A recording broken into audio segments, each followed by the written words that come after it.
NeonicVoid Productions presents.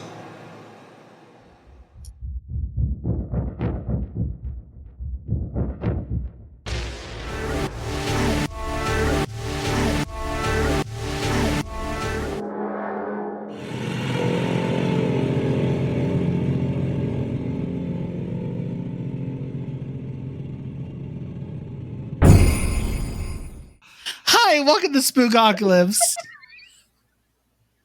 I am your host, Zio, and we're going to get down some fuckery today. Today. Yes, today. Today, I am joined with Matt Chairman Bunyip and some person, housekeeper. It just occurred to me that perhaps hell is just there's no horny police and there's no horny jail. You're all running rampant. Oh shit. What are you talking about? That is horny jail. But they're supposed to keep them away from everybody else. Where does this world come to? Housekeeper, take it away. Episode is a mess. When is our episode's not a mess? You're right. If you like this podcast, make sure you follow and rate us on whatever site you listen to your podcast. Share with your friends. New episodes get uploaded every Saturday. Links are down in the description for other podcasts that are part of the Neonic family. Follow us on Twitter. Our handle is at Spookocalypse. That is at SPOOKOCALYPSE. We have a YouTube channel. Yay! Yay! If you are from the YouTube channel, hello, hi, welcome. As you can tell from the YouTube channel, all of our other podcasts are on there. We'll soon be on there. There's 2 podcasts on there right now. We work into it. Well, there's only one. Everything else is on like pre-recording hiatus. So this is the only one being posted currently. You know what? I quit. I don't want to be here no more. Hey, talk with Kaiju Groupie, okay? Because outside of this past week, it's been my fault. It's my fault, but still. And the rest of the stuff, we're just piling up on episodes. The rest of the shows will come back. It's just gonna take some time. Right.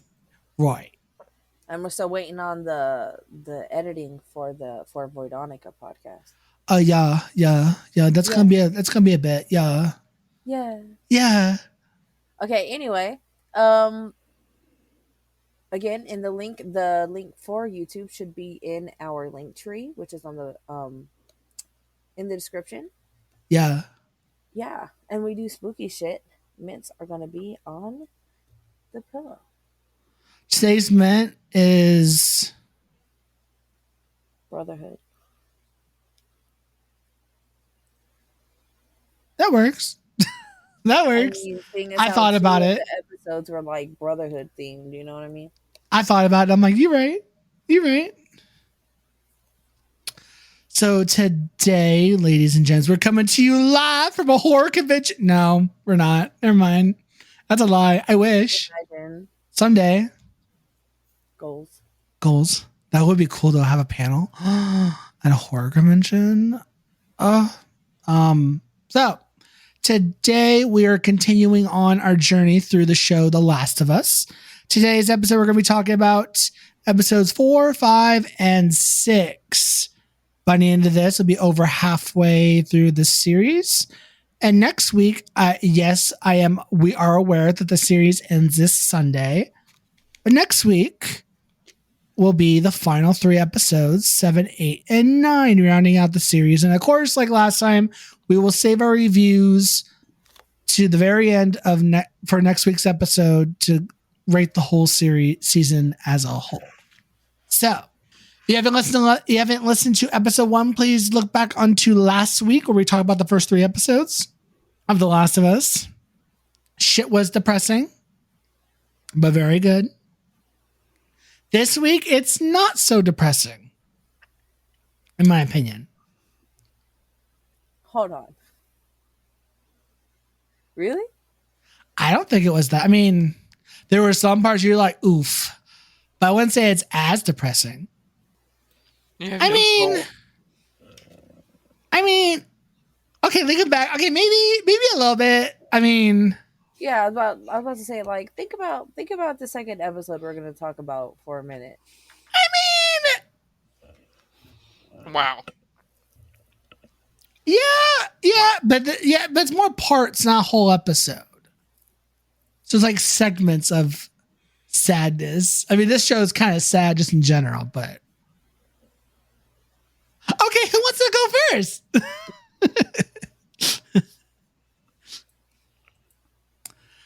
Oh my god, housekeeper! Wow, thanks for volunteering for episode 4. Why not? Wow. Oh, gosh, look, ladies and gentlemen. They're like, me, to me. Of course. Yeah, I got it. I got the God. probably trust the other two. It's like a quick recap if we need some information. Yeah. You got the 5. Okay, you have them all. They all hate me. I also have another one that's related to episode 6. I swear, I'm fun to be around, y'all. Mm. You fucking bitch. The fuck? I'm a hoot and a half.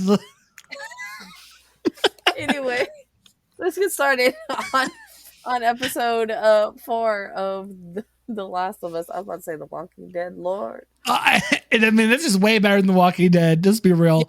Oh, yeah. 100%. So, in episode 4, we start off with Ellie alone in a gas station bathroom, admiring the gun that she took from Bill and Frank's place.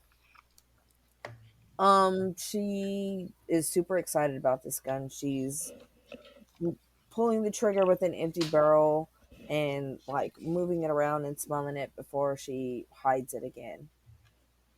And as she leaves, we find Joel siphoning some gas from another truck in the road to fill up the truck that they got from Bill and Frank's home. And while Ellie waits, she pulls out a book and starts reading them out loud to Joel. And this book is, no pun intended, volume 2. Volume 2 being TOO, not TWO. We love that. In addition, rather than subsequently. Yes. And so she's reading them to Joel as he continues to work on the truck. And then whenever they're in the truck, she rags on him a bit more and finds a Hank Williams cassette that Joel puts on. And she's just like, so is this from your time? And he's like, actually, this is before my time, but it's a gem. And he puts it on. And I was like, oh, hell yeah, Hank Williams. And she's sitting in the back seat whenever she finds a gay porn magazine. And she's flipping through them, and Joel's starting to panic. And she's like, I want to know what all the hullabaloo is about, basically. And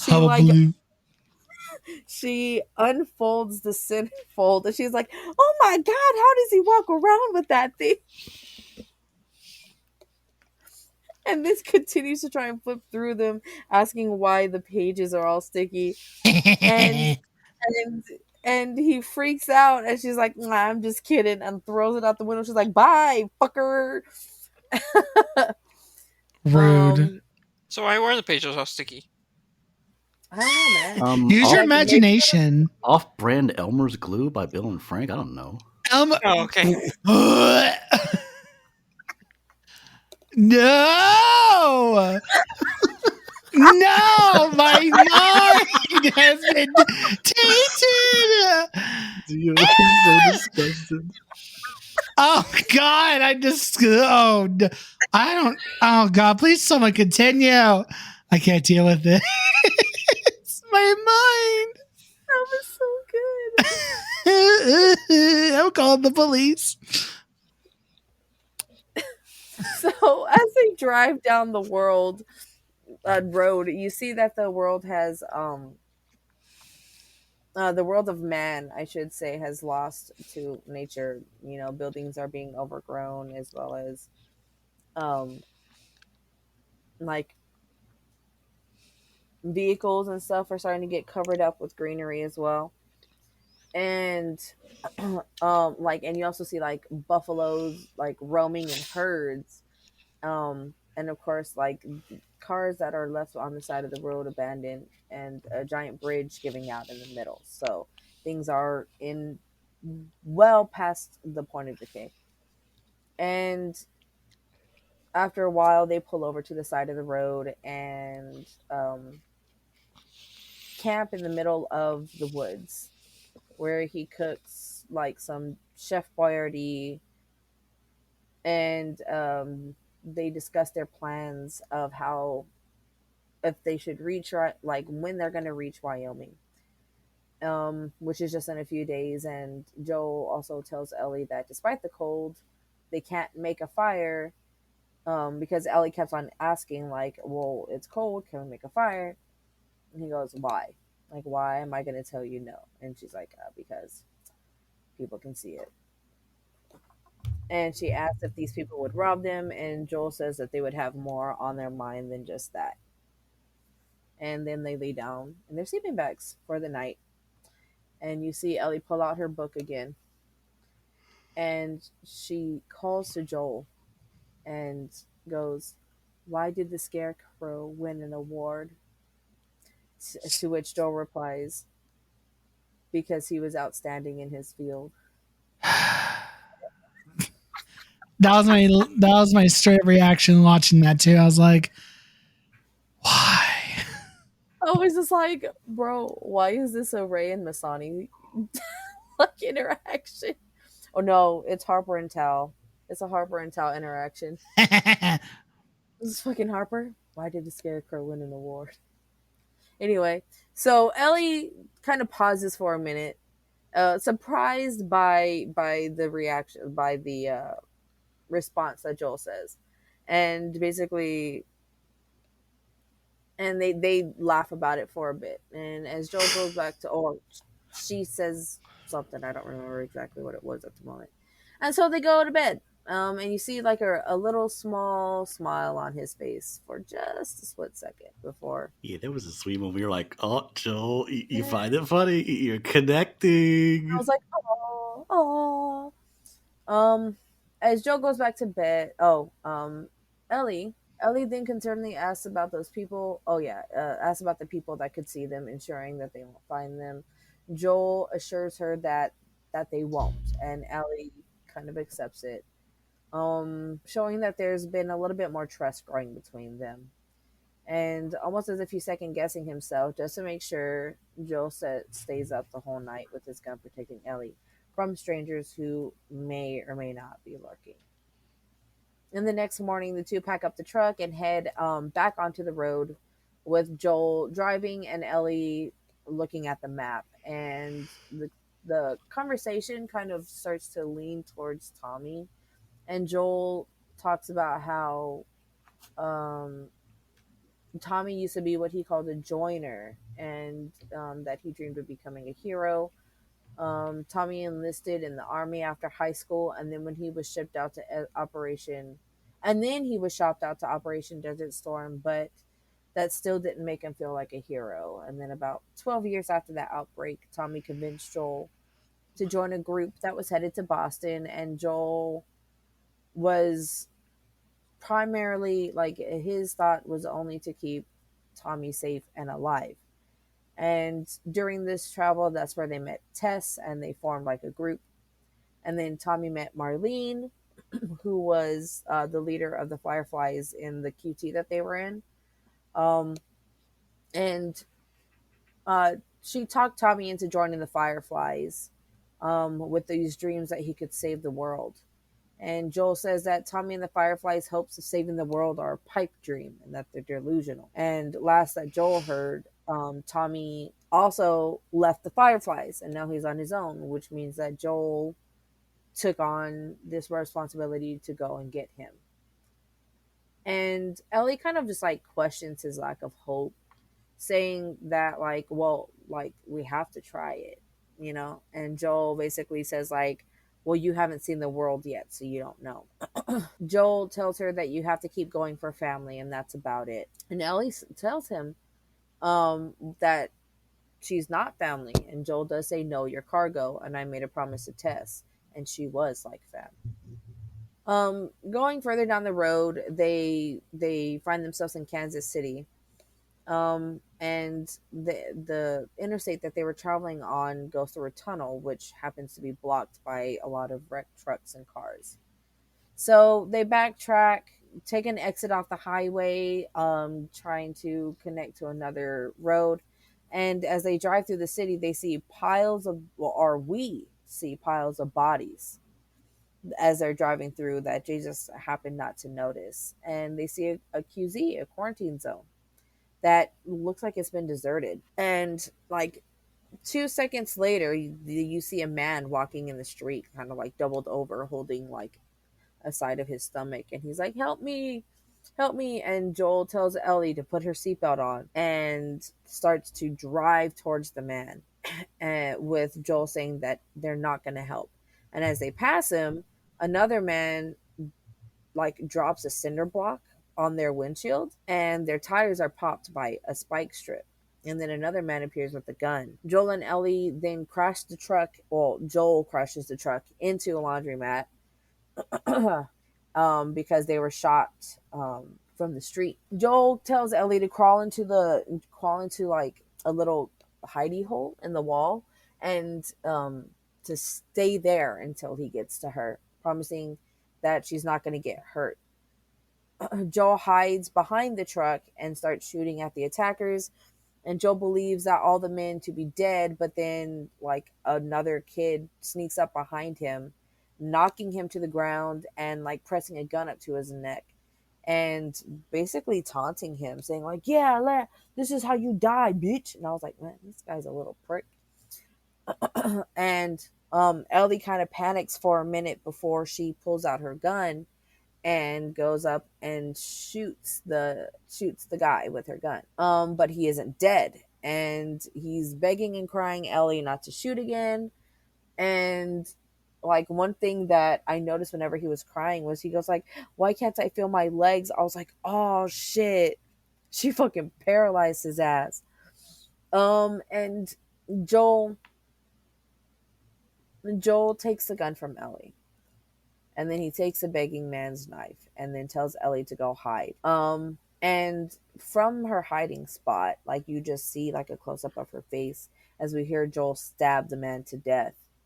And with all the men gone, they leave the laundromat and go back to the streets, hoping to find higher ground and a way to get out of the city. And then we switch from Joel and Ellie to Kathleen, who is interrogating an older man in a federal lockup, and she asks him where she could find the people she's looking for.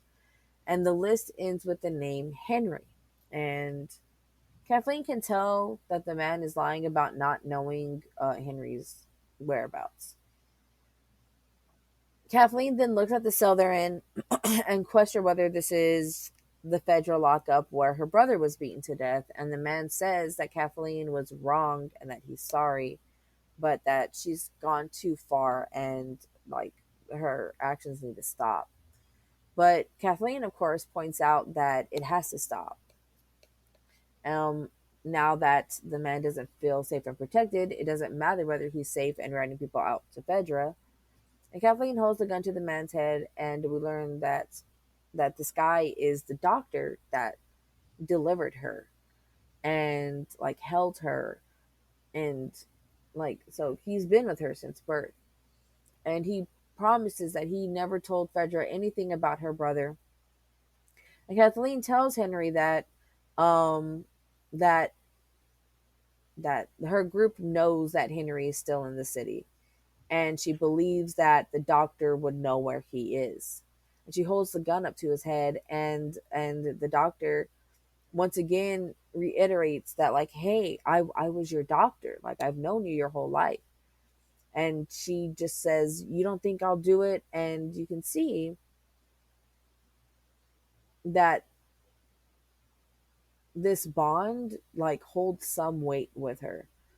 When she hears a truck horn from the street, she leaves the cell and the doctor unharmed. And on the street, her team has found the man that Joel killed. And the leader of the squad, his name is Perry, says that the people who did this were outsiders and that they were heavily supplied. They're not from Fedra and they may be mercenaries. Kathleen says that maybe Henry called these mercs in and then asks if any of the men would live with the help of a doctor, to which men reply that there is no chance. Kathleen turns around and immediately turns to the doctor's cell with purpose and shoots him whenever she walks into the cell. And then Kathleen returns to the street and claims that the death of these men is Henry's work and that he won't stop until they find him. And her people must find Henry's collaborators and kill them as they go on their mission. And we see Kathleen's team is like very heavily armed with guns and trucks and like armor, basically. And there's a lot of men. And they enact a building by building search. We cut back to Joel and Ellie, who are hiding out in a bar, and they're watching Kathleen's men search in the apartments and Henry's collaborators. In this bar, it just like every window is covered with these newspapers. So he's like peeking out of a little hole watching them do this. And while they're looking away, they see that there's a tall building and that once which they plan to head to once things kind of die down. And they both ask each other if they're all right after things quiet down. And Joel confides that he feels bad that Ellie had to save him from a man who snuck up on him. And you can see him getting kind of emotional by the idea that this kid had to protect him. And he tells her that he knows what it's like the first time you have to hurt somebody like that. And he takes fault and that she didn't have to shoot the guy, and he just continues to apologize to her. And Ellie says that it wasn't her first time like killing somebody. And after that, like, Joel gives Ellie her gun back and teaches her how to use it and tells her to like put it up in her bag. But instead, of course, Ellie never does what she's told anyway, and she puts the gun in her pocket or in her jacket. And like, it shows that like Joel may be starting to care for Ellie. And as they get to leave the bar, Joel promises we'll get through this. To which Ellie has full confidence that Joel will do it, that he'll keep to his promise. And it cuts back to Kathleen, to where Perry tells her that they have found signs of Henry. And Perry takes Kathleen to a small crawl space in a nearby building, and inside this crawl space, they find a lot of drawings, crayon drawings of superheroes, and a pile of empty cans of food, and obviously like a place where people could be sleeping. And they walk around and like they point out that, or Kathleen points out that they're out of food and that Henry's not going to let Sam starve, and that they could be close. So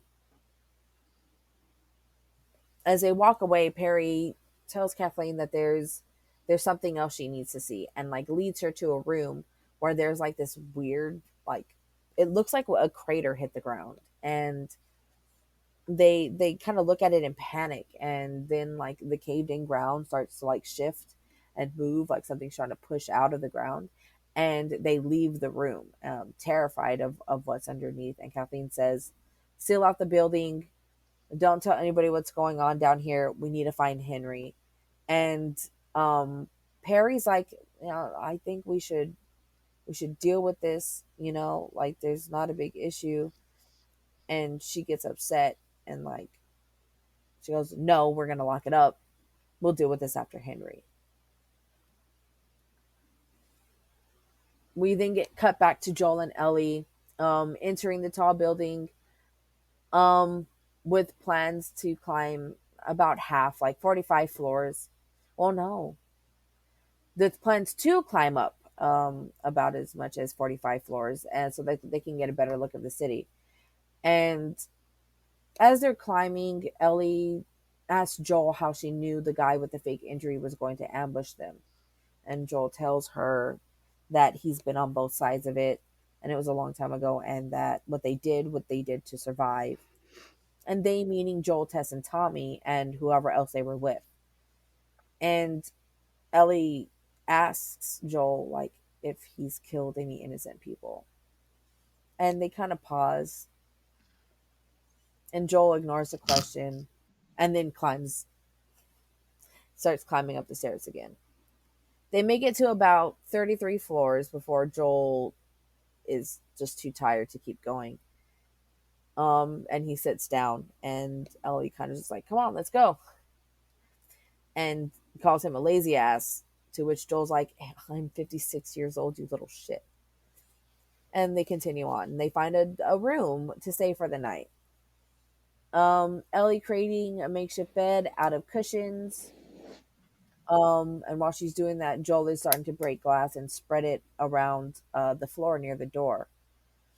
And Ellie asks why he does that, and he tells her that, oh, it's to, obviously she figures out a booby trap. Tell us whenever someone's coming. And she asks him, like, will you be able to hear the glass? And he goes, like, of course, that's the point. And she points out, well, I've noticed that you're kind of deaf in one ear. Like, you can't hear out of your right ear. And she asks him if that's because that's where he got shot. And he goes, it could be where I got shot or because of all the shooting I've done. And they lay down. But before they go to sleep, Joel asks Ellie what she meant by it wasn't her first time hurting people. And Ellie is quiet for a second and then tells him that she doesn't want to talk about it. And he's just like, okay, he accepts it and tells her that she doesn't have to talk about it, and reiterates that it isn't fair for someone her age to have to deal with this. And she asks him if it gets easier when you're older. And Joel tells her that it doesn't. But still. Ellie then I guess it was on the other. I mixed up the times. This is when Ellie asks about the glass and tries to make sure that, hey, are you sure you're going to be able to hear this because of your bad hearing? And to lighten the mood, Ellie tells another one of her jokes, which is, did you know that diarrhea is hereditary? Because it runs in your genes. Wow. Canceled. Fuck you! I laughed out loud at that one. I did too. Even Joel laughed. He was like, and it's like, there we go. They both like giggle, and she's like, "Oh, you laughed," and he's like, "No, I didn't." And then he continues to like giggle a bit, and then they both like laugh, and I'm like, "Oh, it's cute, it's cute, it's cute, it's cute." And like you could tell that they haven't felt like this in a very long time. Yeah. And I'm like, oh, they're bonding. And Ellie was right to be worried about Joel not hearing the glass, because in the middle of the night, Ellie yells at Joel to wake up, and he wakes up with a start as she's being held by gunpoint by a young man. And then Joel discovers that a child with a drawn-on superhero mask is holding a gun to him as well. And as the credits roll, you hear a cover of New Order's True Faith. Mm-hmm. Which is a song that is from it's a good reference to the game, because The Last of Us, it played in The Last of Us 2, or it was used in promotional material. But again, what do the 80s mean when it comes to music codes? That means that there is trouble. There is trouble afoot. There is trouble afoot. And that is the end of episode 4. I also want to point out in episode 4, when they're talking, when they mention Ellie mentions that Joel can't hear so well out of his right ear. Like when they're talking, his left ear is up, exposed, and then the right ear is more facing towards the pillow. But then when they're caught, his right ear is up and his left ear is laying on the pillow. I didn't even notice that. Yeah, so it's like, oh yeah, he definitely did hear because this pillow would likely muffle the sound that his left ear would be picking up. So it makes sense that he wouldn't have heard it. But like, I didn't even notice that. That's The more you know. I'm behooved. That's a good little like attention to detail. That was kind of the only comment I had about that episode. I mean, I could talk about Kathleen. A little bit of a delusion. Delusional. Just a bit. Just a bit? Yeah, just a teeny tiny bit. Girl. The delusion runs deep. And then like with like the next episode, like the story that she tells, I'm like, this is kind of sus. Yeah. This is weird. Anybody else have anything to say about the episode? Those puns. Oh, I love them. I want The the whole. I want puns. both of those books. I want both of them.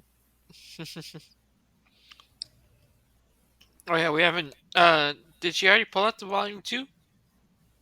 Yeah, that's what she was talking about. Was volume 2. That's Oh, what she okay. was reading out of. I like the episode when we get to explain where that comes from. Yeah, I was like, oh, ah. Yeah, just like that. So that is episode 4. Mm-hmm. Any volunteers for episode 5 and 6? AKA, I'll do 2 episodes next week if you other 2. You other 2 take an episode. 5. Huh? I can cover 5. Work.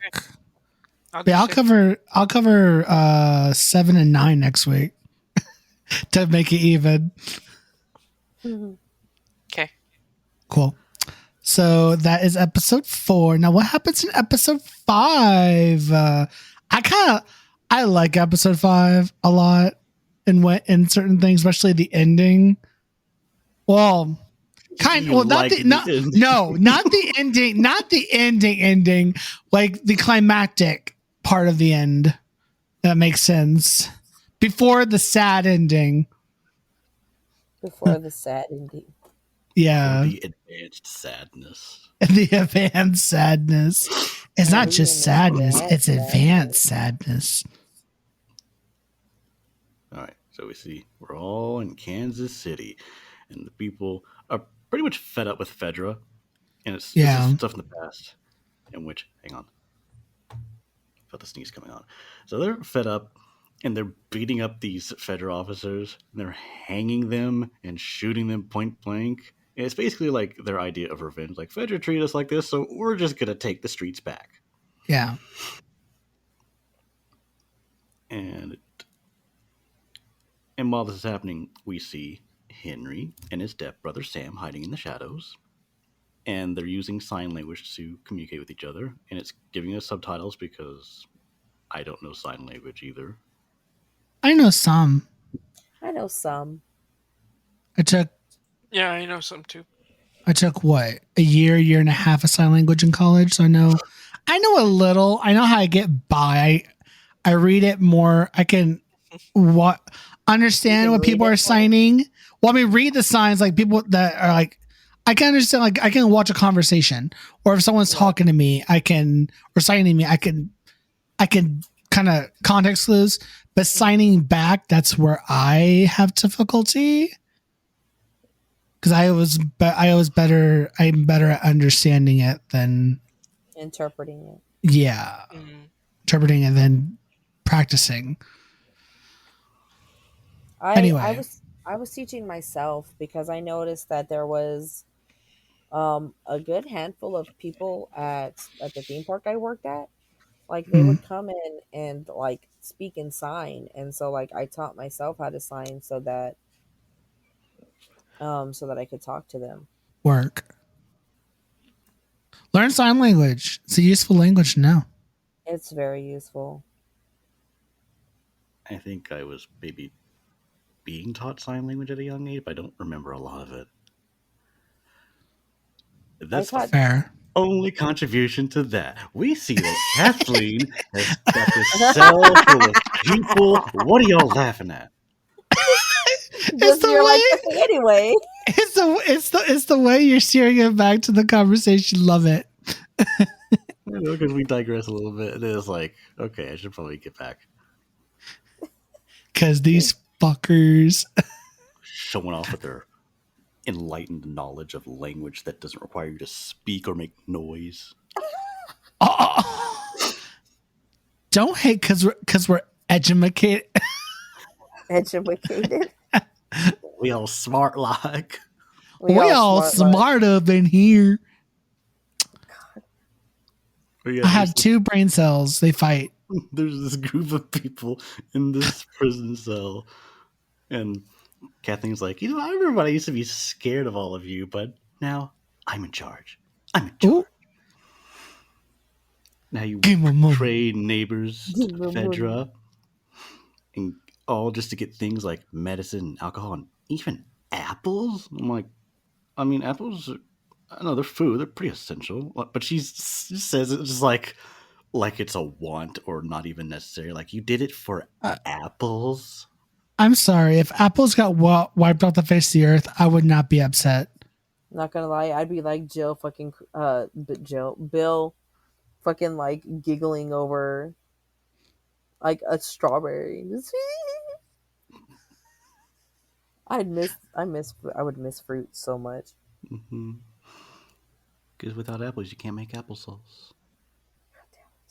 Or any other things with apples, okay? I quit. Oh my god. Yeah, Kathleen's just like, well, lucky for y'all, no one needs to die. You can go on trial, and since, everyone's guilty, you'll do some time, but first, I want to know where I want to know where Henry is. I want to know where I am. Where am I? Kathleen, me, where am I? Who am I? Yeah, but then no one says anything, and then she's like, all right, Perry, kill them. Kill everybody. I was like, bitch, you extreme. Like, I guess they don't know. Hello? Kill them. That's extra. Take a chill pill there, Brenda. Kathleen, shit. But then someone's like, hold up, I know where he is. He's with Edelstein, which is the doctor that Kathleen shot in the last episode. Karen. Kathleen's a little surprised about this. Edelstein had a place that he met up with Henry and Sam if things went south.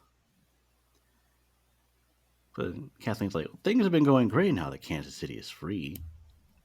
But air quotes. Yeah, it's free. It's more like it's under new management.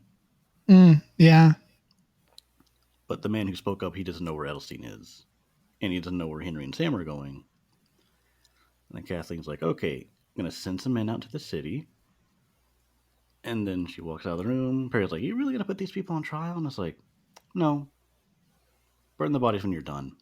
And they just march people in and just have them all shot. That evil. I was like, that evil bitch. I was like, ooh. I'd be like, you a hoe. She's a bit. She's the this universe's Karen. But she is the manager, and she will take you out.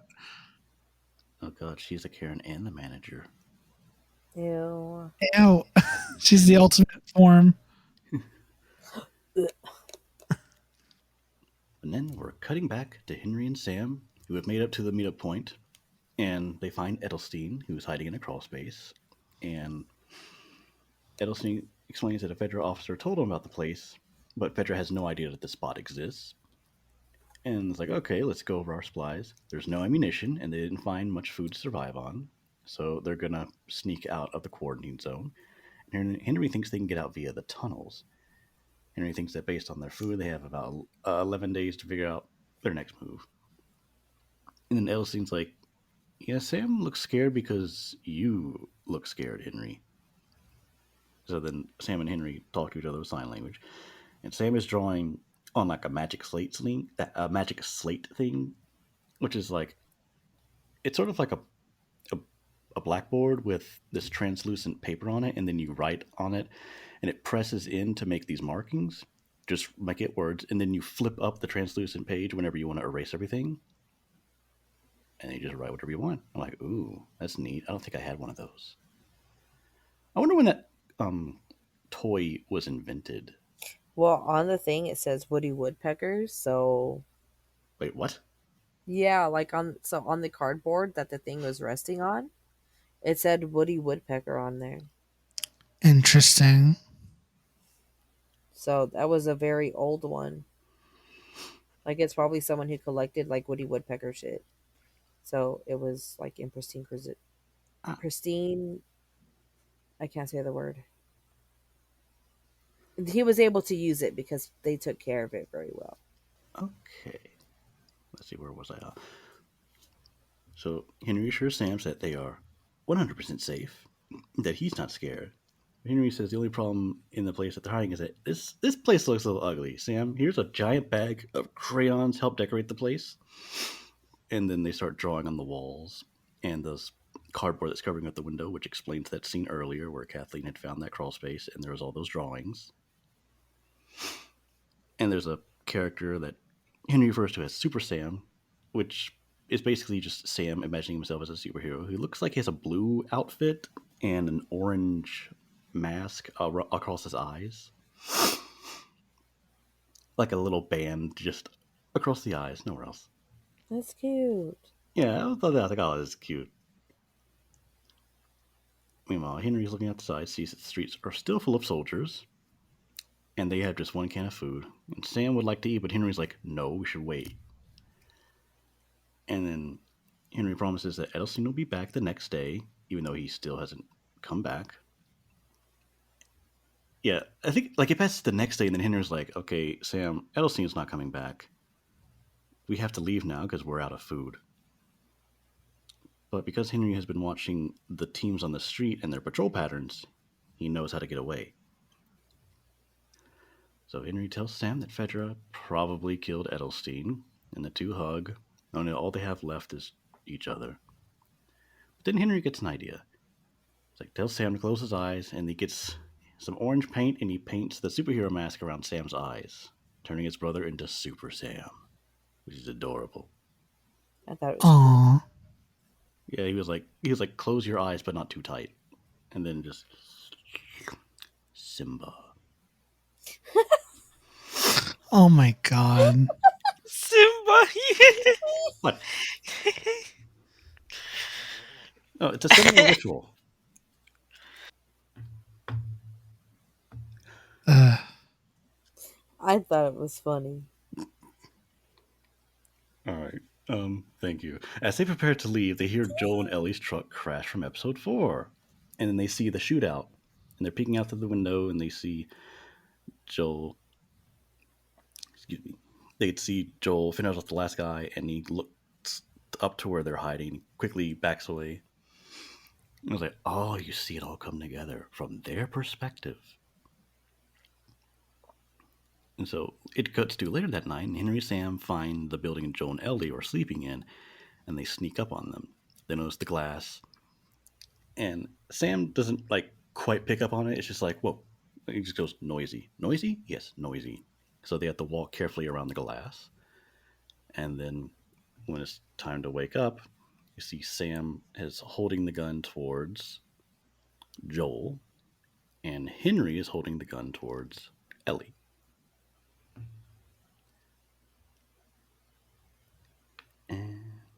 And Henry says they don't want to hurt them. They just need their help. And after a few questionable responses from Joel, Henry decides to trust this pair of fellow survivors. Like, just how Joel responds. Like, just by his words, it seems like he's cooperative, but his tone of voice makes him sound like an asshole. And then Ellie's like, don't worry about him. He just has asshole voice. I fucking love that. Ow. Good job. Resting asshole voice. Pretty Resting much. asshole voice. It's like, okay, we don't have any guns. We ain't going to shoot you. Can I sit up? Yes. All right, so Henry introduces themselves and states that they're the most wanted men in Kansas City. But now Joe and Ellie are up there, like maybe second place. But later, Joel and Ellie share their food with Henry and Sam. And Joel suggests that they go their own separate ways. But Henry has a different idea. In the morning, show Joe and Ellie how to get out of the city. And I think at this point, it was either at this point or later they revealed that, like, yeah, we held you up with unloaded guns because we don't know what we're doing. Like, you pretty much see that Henry is not very experienced with this kind of negotiation. Like, okay, what do we do next? I've never done this before. I can just see it through the episode where he wants to survive, but he's not as experienced as Joel is at this kind of thing. Yeah. And Joel and Henry look out over the city, and Joel says he heard that Kansas City Fedra were terrible.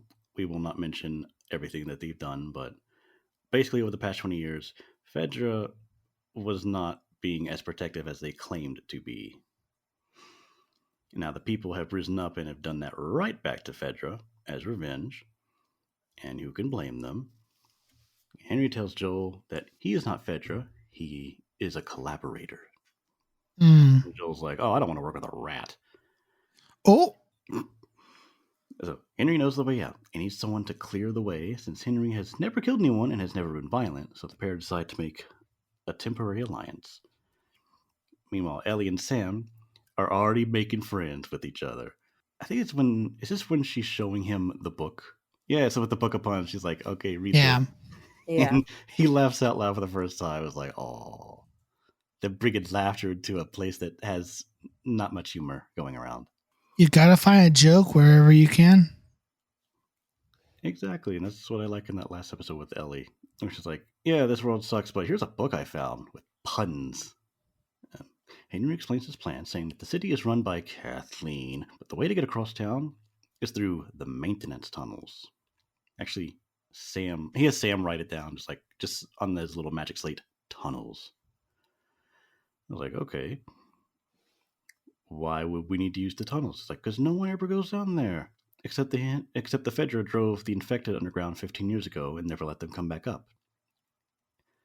Oh. Henry says that while everyone thinks that the tunnels are full of infected, he has inside info from a Fedra guy that the tunnels are actually clean.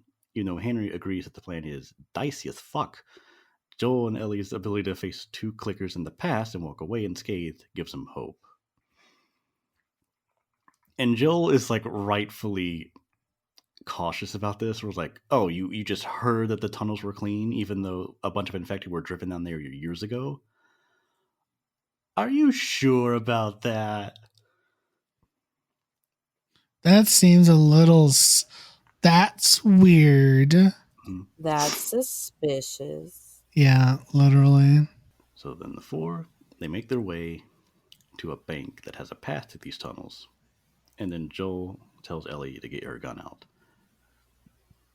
And they first step into the tunnels, and Henry's like, yeah, it's clean. He's like, yeah, well, this is just the entrance. Turn it into flashlights. We need to get a little bit of a closer look. I love how pessimistic he is. Yeah, but you kind of have to agree with him. It's like, we just took a few steps in, and it looks empty. But we don't know for sure. We need to check out things carefully. They do find an area that it kind of looked like a daycare, but I think it was just an area that was repurposed into a daycare. It's covered in all these children's drawings. And then there's a little door to the entrance of a cartoon castle. And they find this area that's mainly just for children, complete with all these drawings, toys, books, and a makeshift soccer goal, which is just a drawing on a wall that says goal.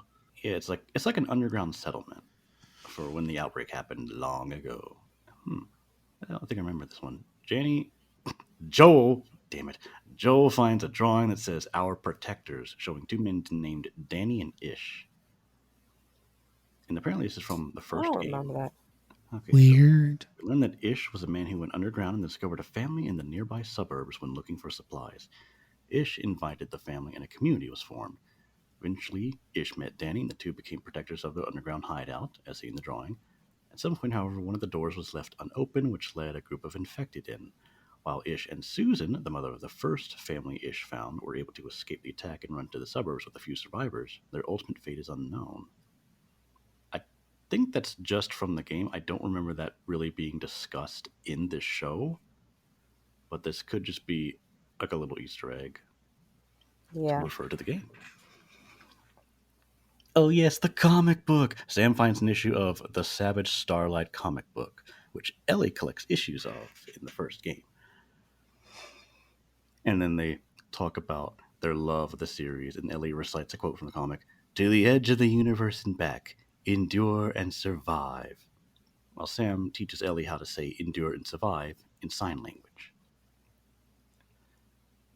And yeah, they're basically just going to wait out here in this little area for the time being while Henry and Joel talk.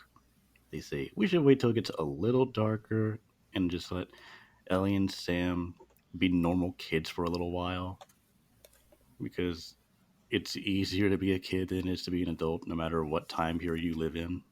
Okay. Henry tells Joel that what he said earlier about hurting someone wasn't true. He explains that there was a great man who was never selfish and always forgiving, a man that he would follow anywhere. But when Sam got sick with leukemia, there was medicine that would help Sam. Fedra had it, and the only thing that they could, he had to trade the leader of the resistance movement. I am skipping ahead. Sam got sick with leukemia. While there was medicine that would help Sam, Fedra had it, and he knew he'd have to give them something big. That great man, the leader of the resistance movement in Kansas City, and Kathleen's brother. Henry says he's the bad guy because he did a bad guy thing. But Henry says Joe gets it because even though he isn't Ellie's father, Henry can tell he was someone's father. And then Joel's like, yeah, let's keep moving. So now we know why Kathleen's pissed at Henry. Back to Kathleen. She's in this kid's bedroom and Perry comes in like, we haven't found Henry or the man who killed your brother. Perry said Kathleen's mom told him where she was, and we learned this is the room that Kathleen grew up in. And she's remembering her childhood with her brother and how important he was to her. But now, whenever there's a storm, it would be that, hey, this room isn't really a room. It's a wooden box that nothing bad could get inside. You're safe in this perfect box. But, well, that doesn't really happen anymore. And then when the brother was turned in and beaten to death in that cell from episode 4, she basically started her whole grudge, her big manhunt for Henry. And the thing is, like, even though her brother said, you should forgive Henry, she's like, no. Like, logically, she knows maybe she should forgive, but emotionally, she's like, no, I'm getting revenge. Sweetie, revenge.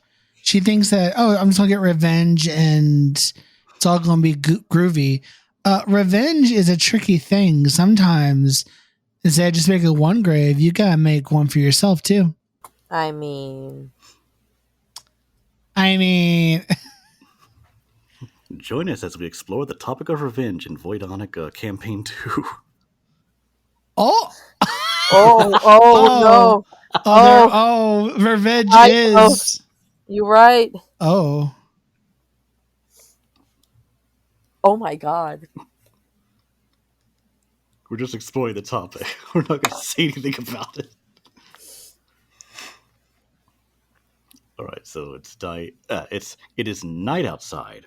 It's dark, and we're back to Joel and company, where they're still in the tunnels, and they're making it they made it to the other side without running into any infected, miraculously, and they make it to the suburbs that are outside the city. And Henry says like they don't know where they're going once they're safe. And Ellie's like, "Oh, we're going to Wyoming," and Joel's like, "No," like he looks at her like, "You shouldn't have said that. You're supposed to tell people where we're going. Shut up." And then Joel's not too keen on the idea with Henry and Sam joining them in Wyoming, but then Ellie's like, this is how we always do it. She asks him a million times until he warms up to the idea. And as they're walking, they almost get shot. Like a shot just comes out of a nearby house, and then they start hiding behind a car. And then Henry is like, "Oh, I'm getting out of here." And he grabs Sam. He's trying to run away, but then like another shot fires out, and he's like, "Nope!" He goes back behind the car. Honestly, like, what did you think was gonna happen, bro? Exactly. Like you're kind of pinned down. And then Joel's like, "Y'all wait here. I'm gonna sneak around the house and stop the guy. It's pitch dark out. This guy has shit aim. Do you trust me?" "Yeah, okay, I trust you." So Joel gets the attention of the shooter, and he makes his way inside the house, barely missing the bullets that hit him. Like I'm a little surprised that he does manage to not get hit at all until after I see who the person shooting is, and it's like, okay, like the guy, it's an old man with a sniper rifle. And then when Joel like actually makes it inside the house and he has the guy at gunpoint, he's like, "Just slide the rifle over to me." And the old man, he's like, Don't do it. Don't you turn that gun on me." And the old man tries to turn it, and then Joel has to shoot him. And then he hears a nearby walkie-talkie with Kathleen on the radio telling the man to hold them where they are. "We're almost there." Oh no. So then Joel's out the window and he's like shouting at them to run. And like, "What? I can't hear you." Like, "You need to run." And then they see the lights from cars in the distance. It was like, "Oh, that's why we need to run." And then they start running towards the house, all three of them. And then Joel takes out that sniper rifle and he attempts to shoot the cars before they hit anybody. And it's like a convoy of vehicles with a big truck that has a bulldozer looking part to it. I guess would it be called a plow? Like the Yeah, front you could call it that. Oh, okay. I wasn't sure if there was a correct term for that thing that pushes everything out of the way. It was like, "Miss, there's a bunch of cars in the way." It's like, "Well, that's why you're in the front. Move them out of the way." Like, okay, they just crash through the cars, and it doesn't slow them down at all. Basically, like street sweepers, but for cars. And Joel is trying to hit the driver of this truck, and it takes a few shots, but he gets them. Gets them, and then that car veers off. And then the three have to hide behind another car. And yeah, like the truck ends up going and hits a nearby house, and then it catches on fire and blows up because, of course, it does. Of course. Yep. Kathleen's men are out on the road. They're hunting for Henry. Kathleen calls out that Henry could save them some time by coming on out. And Henry was like, "Okay, fine, I'll come on out. Just let the kids go." And she's like, No, everybody dies." She's even like Henry, please, like you don't understand. Kathleen's just like, "Maybe Sam was supposed to die." She goes on Kathleen's this whole just a spiel like kids horrible kids person. die. Yeah, It happens all kids the always time. die. And I was like, Jesus Christ. I mean, technically everyone dies every day, but that's not. Well, Like the argument. when she says maybe Sam is supposed to die, I mean, Stop. the foreshadowing. Stop. Yeah, like she's clearly has a deep seated grudge for having her brother be betrayed to Fedra and then murdered. All Yeah. because Henry wanted to get medicine to save his brother Sam. And oh yeah, and Kathleen is about to shoot Henry because I think this is when he stands up and he has his hands out, just like, "Okay, I'm surrendering."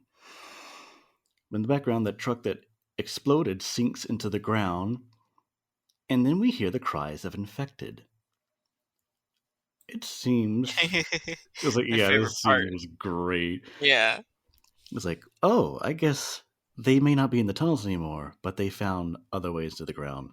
It creates this sinkhole, and then they just all climb out and start rushing all of Kathleen's men, and then they're all shooting the infected, and then Kathleen's still looking for Henry as the first priority, and then the big dude, the bloater, the massive, excuse me, the massive infected that shows up, like, oh, fuck. I've been looking forward to you. Although I thought in the game the first time he shows up in like a basketball court, but then again, not supposed to be exactly like the game. But point is, he's here now, and I want to see what else he does.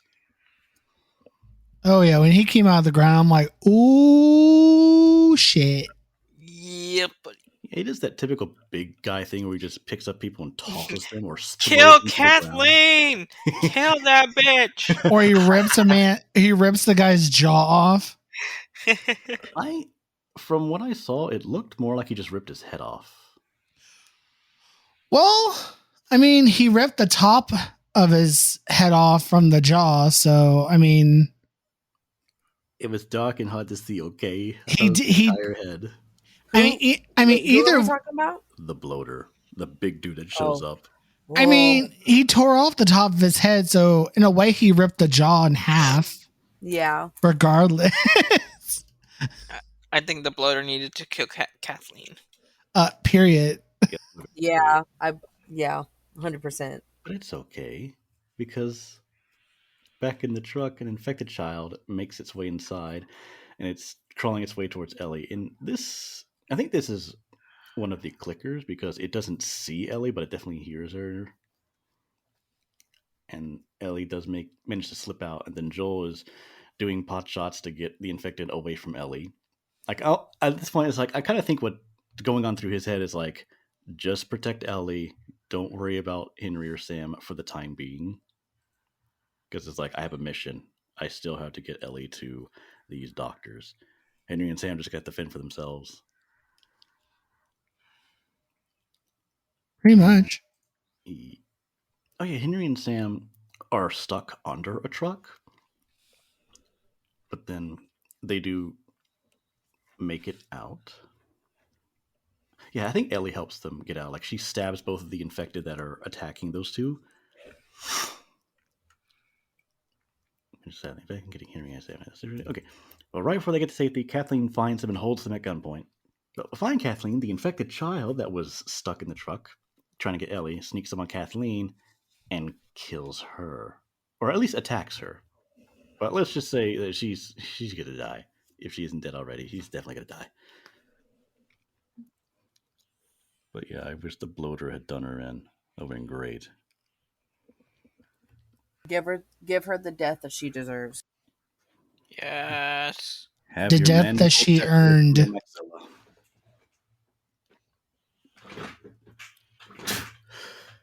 Yeah, all four make it safely away to, well, another hotel. And Joe and Henry are talking. Joe mentions that while they don't know how they're going to make it to Wyoming, Henry and Sam are welcome to join them. And Henry's like, "Thanks. It'd be great to have my brother Sam have a friend." And he'll tell Sam in the morning. New day, new start. And I think Henry checks in on Ellie and Sam and is like, signs to him like, "You need to go to sleep." Like, okay. And then they go into their separate beds, and then it's like, "Want to stay up reading some more of the comic?" Yes. So, still reading, but then Sam is using his magic slate and asks Ellie, "Hey, have you ever scared?" She's like, "I never look scared, but I'm scared all the time of scorpions." And then seriously, he's like, "Are you scared of?" No, she says, "But seriously, I'm scared of ending up alone." "What are you scared of, Sam?" And then he goes, he writes, "If you turn into a monster, is it still you inside?" And then he pulls up his pant leg and shows he was bitten. And Ellie is quite perturbed by this, but she shows her own bite on her arm, and she's like, "My blood's medicine." And so, out of the goodness of her heart, with the best of intentions, she cuts her hand open with a knife and then rubs the blood into Sam's wound, hoping this would do the trick. She tried. And personally, I'm thinking this may have exacerbated the effects. Right? Yeah, because the Yeah, I infection feel rate that was too. within 24 hours? Yeah. And then with him already being infected and then her technically being infected but not turned, combining the effects together, and it's just not a good idea to mix blood of different people without like a doctor's supervision or something. May have just made him suffer faster, to put it. So they just, in the next morning, Ellie has dozed off and finds Sam sitting at the edge of the bed, looking out the window. And when Ellie approaches him, he's no longer Sam. He's full on infected. And Sam attacks Ellie, and they stumble out into the next room where Joel and Henry were sleeping. So Ellie's fighting Sam, and then Joel's about to shoot, but then Henry gets the gun first, and then he shoots at Joel for trying to intervene, just shoots at his leg, and then he has to shoot Sam. So Henry has to shoot Sam in order to save the group. And it's dawning on him like, what have I done? What did I do? What did I do? Humanity. And Henry does the only thing that he seems reasonable at the time and takes his own life. I'm not sure if there was like a more polite way to word that, but yes. Unalive himself. Yes, with the use of the firearm, unalives himself. He pushed the power button on his life. Stop it. Stop. Stop. No. He logged out early. Ah! I hate it here. Not this. Disclaimer, we do not think that unaliving oneself is a joke. No. Which is why we're trying to treat this seriously, but sometimes we need Definitely a little humor not. to ease this pain, that's all. But outside the hotel, Joel has dug up 2 graves for Sam and Henry, and Ellie leaves Sam's magic slate on Sam's grave. And Ellie asks Joel which way is west. And without waiting for an answer, I think she just starts walking. No, he points her in the direction.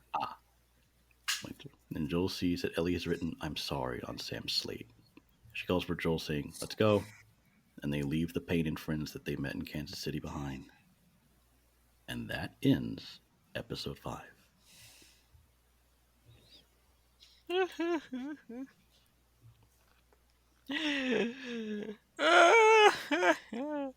Bleak.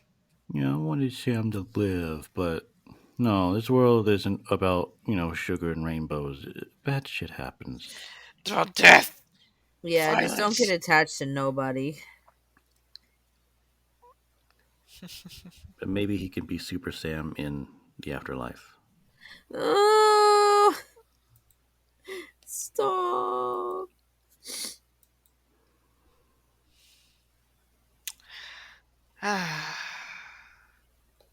Other than that, I don't think there was anything particularly noteworthy that I didn't cover in episode 5, unless some of y'all may have noticed something. I don't think so. Can't think of anything. Nope. Okay, who wants to cover episode 6? I will try. Okay. Episode 6 called episode is titled Kin. Kin.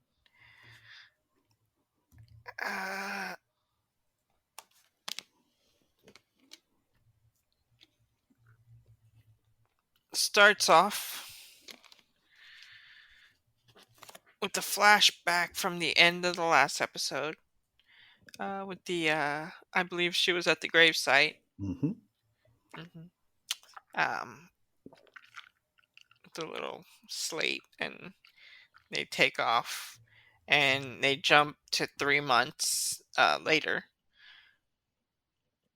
where there's an an older guy returning into his cabin from the snow, and after hunting, and he has his wife is just sitting there, and turns out she's actually being held at gunpoint by Joel, and so the guy puts his gun down, uh, and asks why she didn't shoot Joel, and she says, "Well, because the gun was all the way over there," and and so he hadn't hurt anybody, so she made him soup, and Joel is asking about his brother, if they've seen him. And they're like, "Nope, definitely hadn't seen anyone. Just been them two." Uh, basically, Ellie is like, "Oh, can I come down?" And Joel's like, "No, stay up there." And he's like, she comes down anyways, just being a little shit. And Ellie comes down with the gun in hand, and the couple laughs at her, calling her a little psycho. Uh, just totally true. I love these guys, dude. Yeah. So Joel asked the guy where on the map they are, and he had already asked the wife before the husband got back, so he needs to give him the exact same uh, answer. He's like, "Did you tell the truth?" And she's like, "Yes." He's like, "Okay." And so the he answers Joel, and so he also says that he's never heard of Tommy, and they've never heard about the Fireflies either. Um, when Joel asks for advice about going west, and the man's like, "Yeah, I have advice. Go east, um,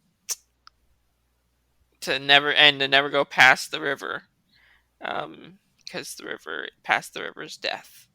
They're always finding stuff that they never see people that go past the river, and that they just see body parts from some infected and some that aren't." Uh, so this made Joel kind of scared, but they decided that they're just gonna go anyways, because that's where else they're gonna go. Um,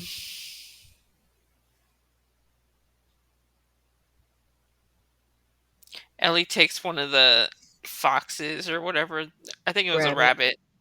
Yeah, that as they're leaving, she takes one of them that were hanging up by the door, and so they head out, and they have to make camp because it's getting dark, and they make that rabbit that they stole. So yeah, I think when she takes it, didn't Joel like put that back? But then yeah, she just takes it anyway, and he doesn't get on to her again for it. yeah, Where he's like, "Yeah, fine, I'll just take the rabbit." whatever. And so yeah, they have that for dinner, as they share a drink from his flask. I don't know what it's filled with. Does anybody know? Alcohol. Whiskey? Yeah, alcohol. Yeah. Like, is it specified alcohol? Yeah. I don't think it specifies. I'm assuming whiskey. Yeah. I think it was like episode 4 where he made his own coffee. So Joel has to duct tape his shoes together, and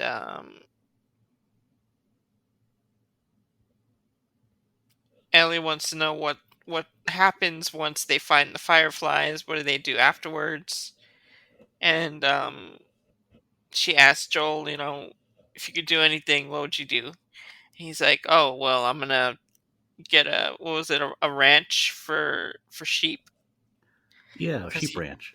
Yeah, sheep ranch. He wants somewhere quiet to settle down, on a piece of land. Pretty sure sheep are not quiet. He's like, they're quiet and they obey without question.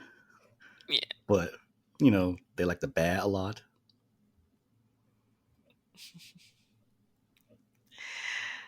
And Joel asks Ellie what she'll do, and she looks up at the moon, and she's like pointing towards the moon, and she's like, "That's where I want to go." That they had all kinds of books and stuff that about the world, but not too much about the moon. Just the people who've gone up there, but she's read everything about her favorite astronaut, who is Sally Ride, and she admits that she tried to see if rubbing her blood on Sam would try to cure him from his bite wound, but it didn't, and so she felt a little guilty about that.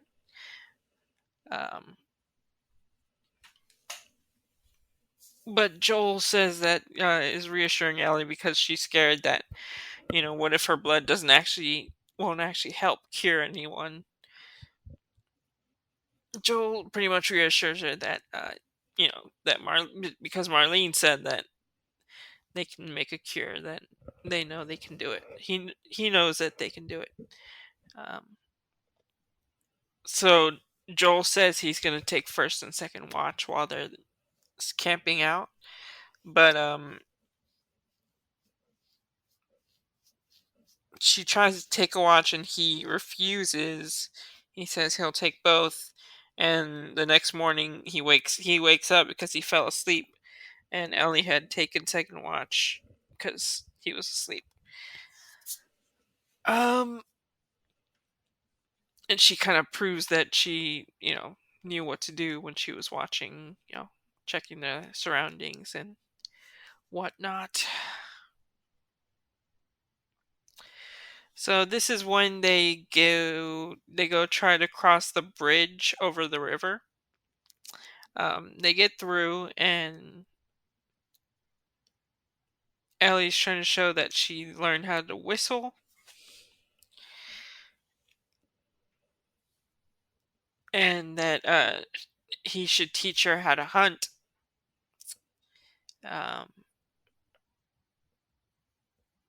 They come across a dam, and there's another river, and Ellie wonders if that's actually the river of death that they were talking about beforehand. So once they're getting ready to go around and cross it, they're chased after by a group of people on horseback. They separate Joel and Ellie, and they bring out a dog who they said can smell the infection. And so the dog smells Joel, who's clear, but then goes up to Ellie and starts to growl at Ellie, but then gets a closer look at Ellie, and then it's she's, I guess, gets a pass because he starts to lick her and playing with her.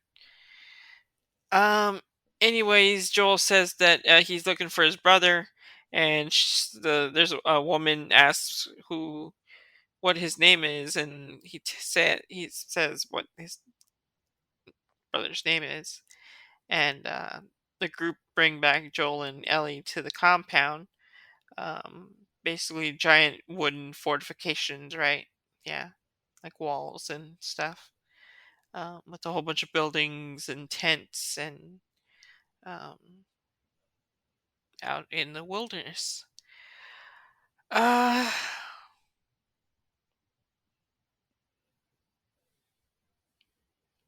There's a community with there's a giant they do have a giant Christmas tree, with kids playing and people kind of just living life normally after the outbreak. And it's there that Joel sees his brother Tommy, who's working on something like decorations of some sort, I think. And they are reunited and they're happy and that they found each other. Um, so they go to eat at the dining hall while they speak to Tommy and Maria, who was the woman who brought them in. Um, and so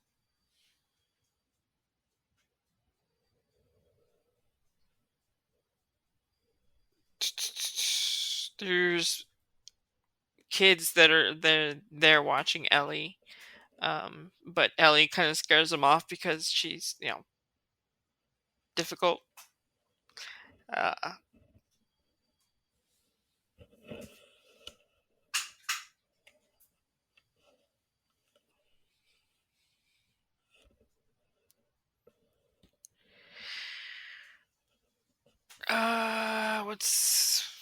what else is like really important in this part?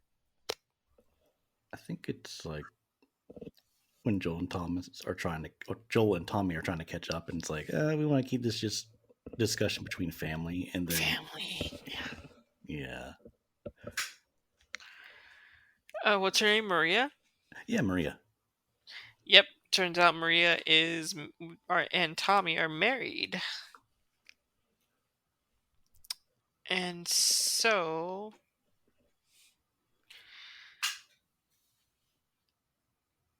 they take Joel and Ellie on a tour of Jackson. I guess that's what the settlement is called. Yes. Um, And is this take place in Colorado, or is it more north than that? Wyoming, no? I'm not sure if they made it to Wyoming yet. Okay. Yeah, I I'm not sure. I thought it was Wyoming because they were talking about where they were looking for the fireflies, and the fireflies are located in Colorado to the south.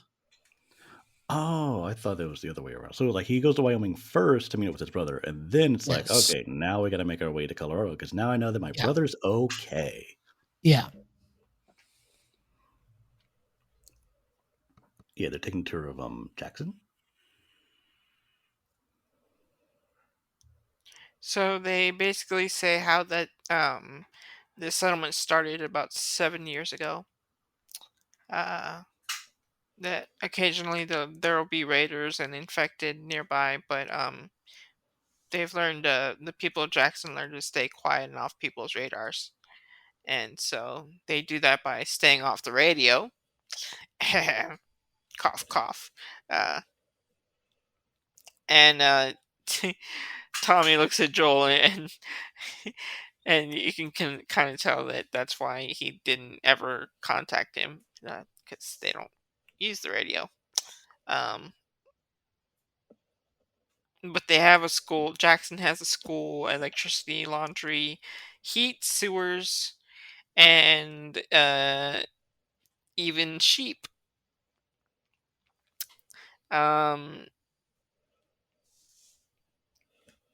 Kind of get a look at the settlement as a whole in this kind of time.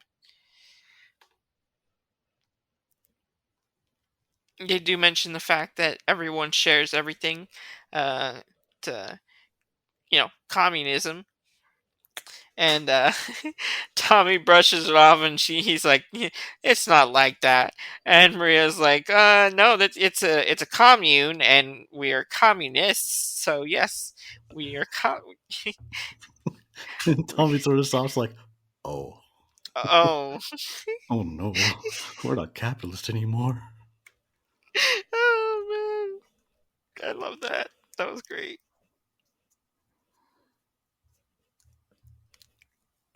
So they basically give Joel and Ellie a house to stay in across from them, and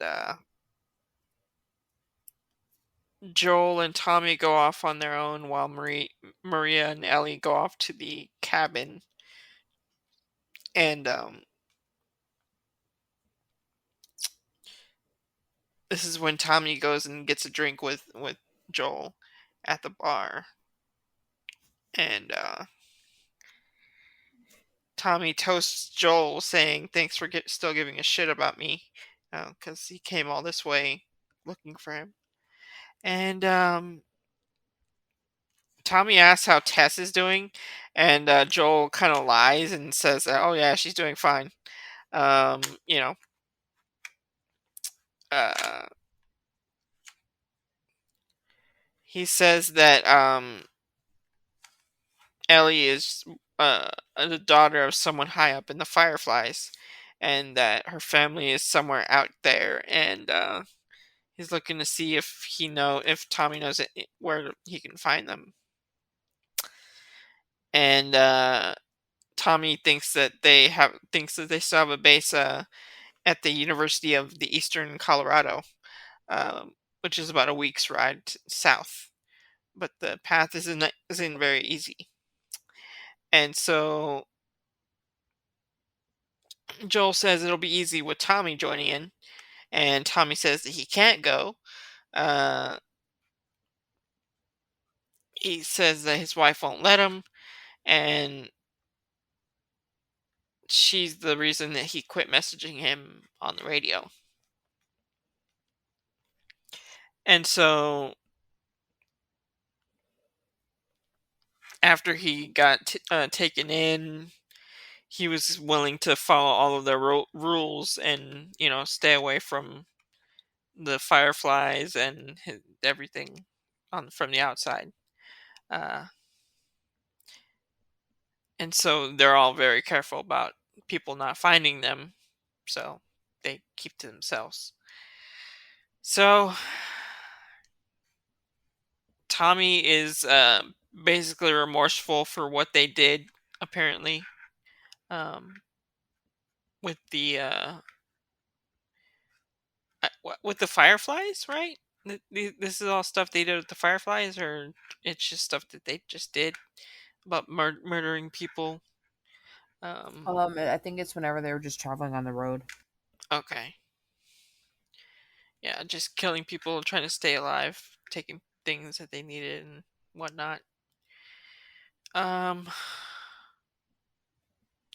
Joel starts complaining about how far he's come to find Tommy, and that's when Tommy starts to say that he is going to be a father because Maria is pregnant. And so he has to be more careful now. And he's scared of dying, so he wants to be able to be there so he can be a good dad. And so this news kind of hit Joel hard because of, losing his own daughter, losing Sarah. And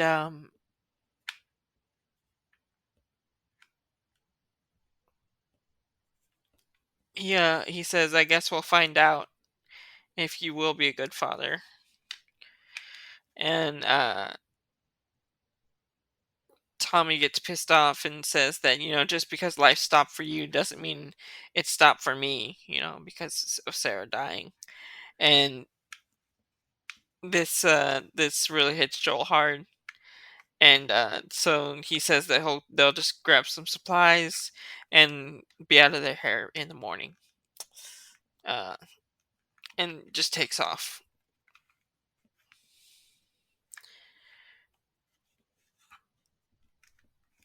And he sees a girl that looks like Sarah from behind. But as he kind of gets closer, that it turns out it's not her, but it looked a lot like her. That she's in his mind at this moment.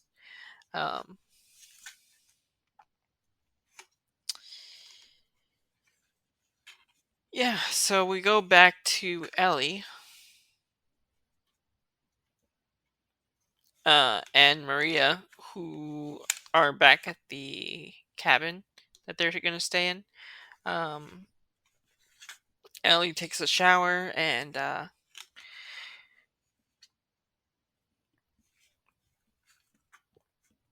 puts on fresh clothes that Maria left her. a diva cup. What is this? It's a cup for periods. Oh, right. Okay. Um, yeah, she left one of those there. Uh, my mom didn't know what that was either, and What? yeah, my mom didn't know, and me and my dad knew what it was. I just didn't know what it was called. They didn't know it was called a diva cup. I didn't know Um, what it was. I was like, what is this? yeah, I knew what it was. I'm not explaining how it works. yeah. So the the note with the diva cup says that she's across the street, and so Ellie goes to Maria's house and sees the blackboard on the mantle that has the names and the date of birth and the date of death of Kevin and Sarah. Kevin being, it's her brother, right? I thought it was her kid. Her kid? I think. I don't know. Yeah, I think Kevin was her child and Sarah was Joel's child. Sarah was Joel's Yes. child. Yeah. Okay. Kevin was her kid. Yeah.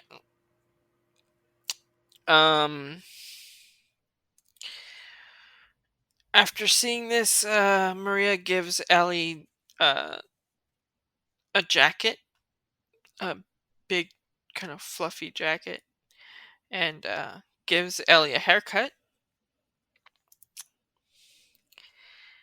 So as she does, she says that she was an attorney before everything, but she loved to cut hair, and it must have been because that she was a mom. She mentions the memorial and that she apologizes for the loss of the or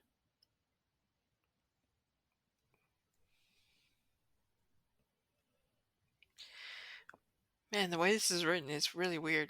Ellie says apologizes for the loss of the kids.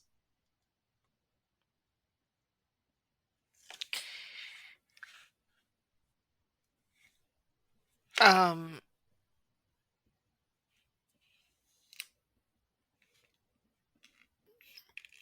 yeah, oh, she does explain, right? She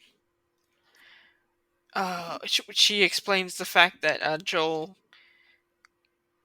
and Tommy got involved in the Firefly stuff, right?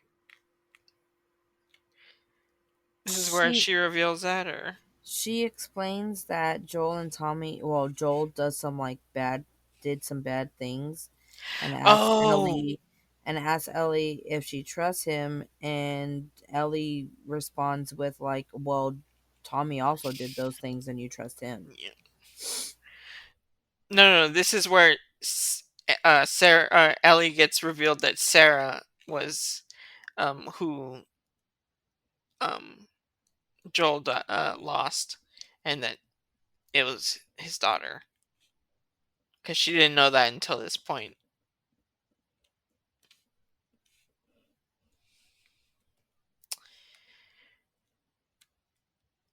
Um.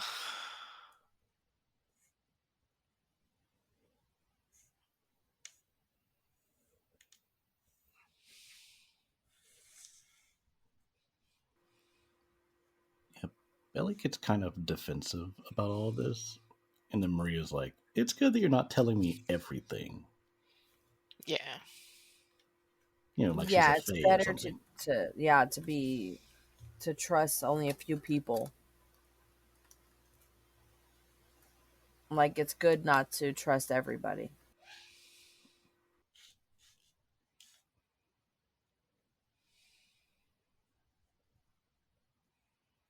Yeah.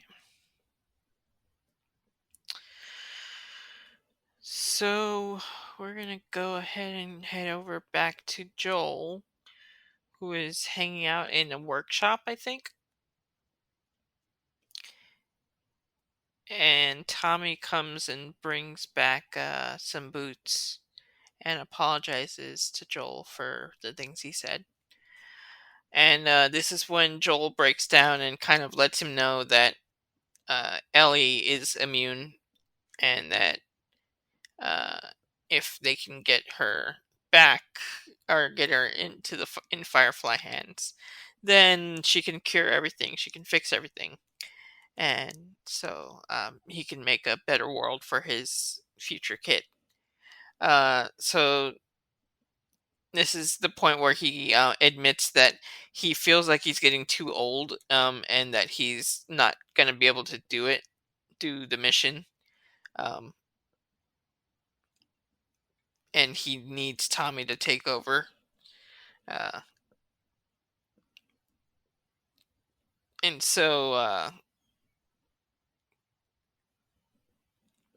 he kind of references the fact that Ellie had to shoot that kid back in Kansas City, and that he was too slow and too deaf to continue protecting Ellie.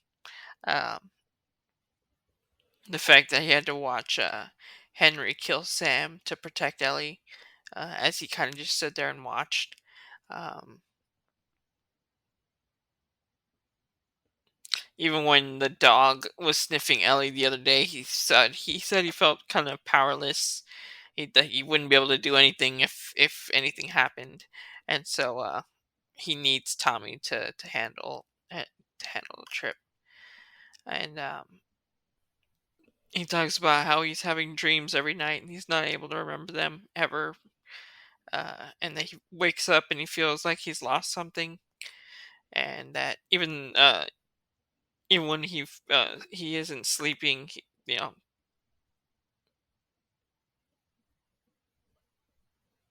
he's failing even in his sleep. He feels like he's failing even in his sleep, because that's all he's ever done is fail.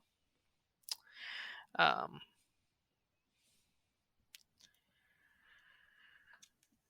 so he says that he knows that he'll get her killed if he continues along this journey with her, and that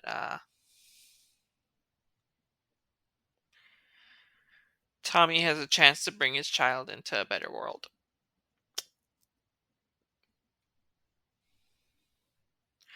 So Tommy says that he'll take Ellie out at dawn, and that they both head out, and so they go, and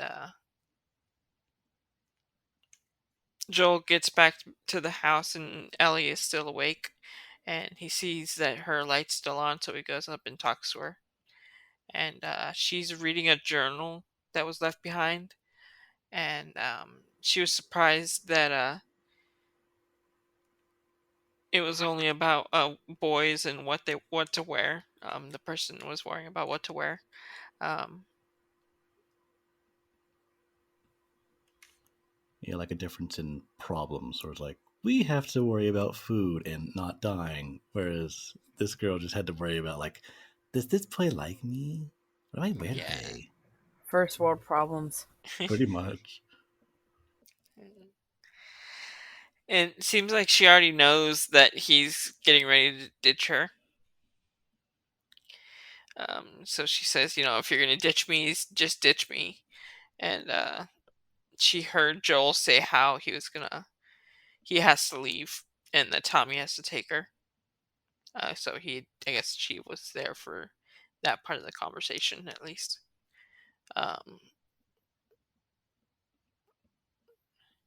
Elliot says that that she's not her, she's not Sarah. Uh, and Joel kind of cuts her off and says, don't say another word. And Ellie apologizes for Joel losing his daughter, but that she's lost people too. And he says, you have no idea what loss is. And Ellie, says basically that she's cared for everyone that she's ever cared for, or she has either died or left her. Everyone for him except for him.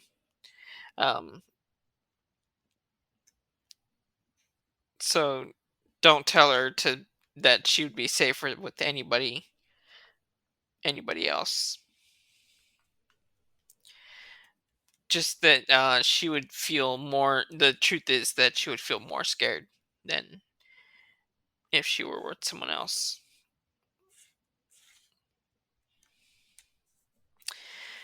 And he basically says, "You're right. You're not my daughter, and I'm sure as hell you're not your dad." And that they're going to be going their separate ways. And so he thinks back to the decorating the Christmas tree with Sarah, uh, as he kind of walks off, right? Yeah. And so Ellie gets her stuff ready as she waits in her room, and Tommy walks in and is getting ready to take her. And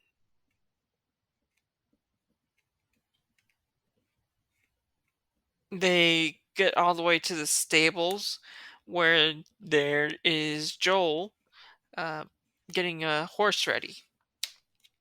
And Joel decides he is going to take her. And he gets on a horse, and Ellie jumps on the horse with them, and they take off.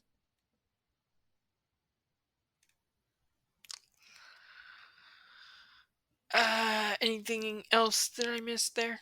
Okay. I don't remember how this ended. Okay.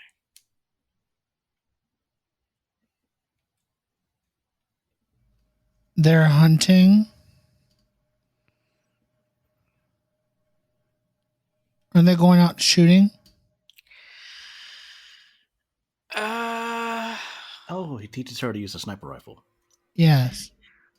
Right. We're hunting training dummies. He's a really good shot, right? Yeah. They're just complaining about, like, there's just something off about this rifle. I can't get it to shoot right. And he's like, hang on, let me show you how it's done. And he hits it perfectly in the center. Ding. Yeah. He's like, fuck you, bro.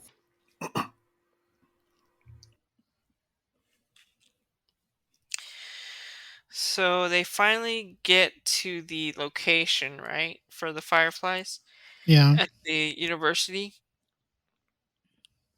St. Mary's, right? Or I forgot what. Whatever it's called. Yeah. And they find the biomedical science buildings that's marked with the Firefly logos.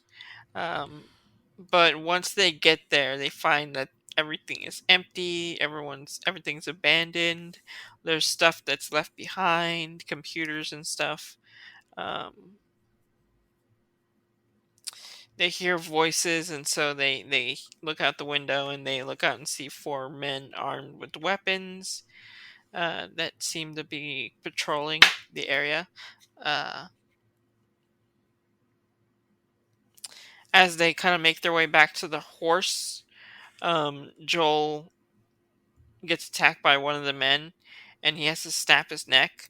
And when he does, he gets apparently stabbed in the gut, and so he uh, basically falls there. And that's when three men also start running in their direction. Yeah. And Ellie gets Joel on the horse, and They run off. yeah, Ellie shoots the guys as they're taking off on the horse. Once they get a little bit further down, the Joel falls off the horse, and she is basically, trying to stop the bleeding, and she's crying and asking him not to die and to keep him to get up. And that's when the music "Never Let Me Down Again" plays. Another 80s song. Yeah. The Peaches modes. Never let me play again. Never let me down again. Yeah. And if you It's remember, 80s music means danger. Yes. danger. Wee woo, wee woo. But also, like, when they were on the college campus, it's like there's monkeys everywhere. Yeah. And then they find that one room, it's like, what's that noise? And then it's a baboon. It runs outside, like, oh shit. Maybe they all turned to monkeys. It just makes me remember that scene Isn't from the that what game where there's an Ellie audio said? file. Yes, that's the someone gets line. bit by a monkey, and then they're like, "Ugh, it bit me," because they were experimenting with the infection with the monkeys to see how it works. And then it's like, oh no, what if that's what happened in the college? They all turned to monkeys. No, I mean like the monkeys bit the people. Oh, and monkeys they became more bit the infected. people. Because that's what happened in the game, but they didn't really cover that in this episode. It was just like, oh yeah, I remember this scene. In the show, are animals even affected by this? Doesn't look like it. So far, we haven't seen any infected animals, but it doesn't seem like it's outside the realm of possibility. Because in the first episode, where it's back in the 60s, and they're talking about how cordyceps could pretty much infect any organism. Yeah, it doesn't seem outside the realm of possibility. Unless that strain is just for us humans, which would suck. Mm-hmm. It hasn't mutated enough yet. Don't say that, because if it does, I'm gonna look at you and be like, "This is your damn fault. You did this to us. How dare you curse us like that? How dare you?" Get cursed with a prophecy from Apollo. Fuck Apollo. I mean, Not in the good way. agree, but I'm holding a middle finger to the sky. Fuck you. Anyway, final thoughts on these 3 episodes? my heart hurts. And I know it's just gonna get worse. Nope. I mean, from what I hear, yeah. It doesn't get any better. It gets worse. Yeah. No, Yeah. I know it gets worse. Yeah. I know. Well, 100% you can't. it I gets mean, worse. you can't go off the games. You can't go off the games because the show's. I mean, the show's doing different things compared to the games on some level. Only a little bit, So, not a lot. Only a little bit. but it's like I can't go off the video game because for all I know, they might be changing things up now from this point forward. So who fucking knows? I swear to God, they better not. I want to see the rabbit scene. Damn it. If it's for the better. I mean, it is. That rabbit scene is 100% for the better. But yeah, this show's lit. It's a shame it's probably gonna only be like 2 seasons. They're probably gonna. Oh yeah, because of the second game. Yeah. Unless they decide to do like continue after that or some shit. Go off the my God. wall. I don't know. We see how another zombie show turned out whenever they decided to go off script. Yeah. But it's not too far out of possibility where they're like, oh, we're making a lot of shit from this. Let's continue this. Let's have this continue. They better not fuck it up.